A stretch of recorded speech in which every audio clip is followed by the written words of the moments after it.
ഒന്നാം സ്ഥാനക്കാരും രണ്ടാം സ്ഥാനക്കാരും തമ്മിലുള്ള വ്യത്യാസം 40 പോയിന്റിന് മുകളിൽ.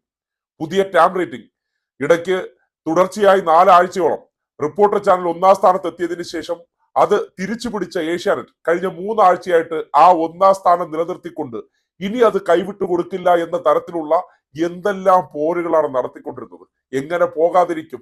പലതരത്തിലുള്ള ഒളിച്ചുപിടുത്തവും ഒളിച്ചു കടത്തലൊക്കെ നടത്തിക്കൊണ്ടിരിക്കുമ്പോൾ നാട്ടുകാർ ആ സ്ഥാപനത്തിന്റെ മഹാത്മ്യത്തെ കുറിച്ച് മനസ്സിലാക്കുകയും പോയ വാരത്തിൽ VS അച്യുതാനന്ദൻ എന്ന കേരളത്തിന്റെ മുൻ മുഖ്യമന്ത്രിയും ഇടതുപക്ഷത്തിന്റെ വിപ്ലവ നക്ഷത്രമായിട്ടുള്ള വ്യക്തിയുടെ വിടവാങ്ങൽ സമഗ്ര കവറേജ് കൊടുത്ത റിപ്പോർട്ടർ ചാനലിനെ ജനം നെഞ്ചോട് ചേർത്ത് പിടിച്ചിരിക്കുകയാണ്. അത് സ്വാഭാവികമല്ലേ?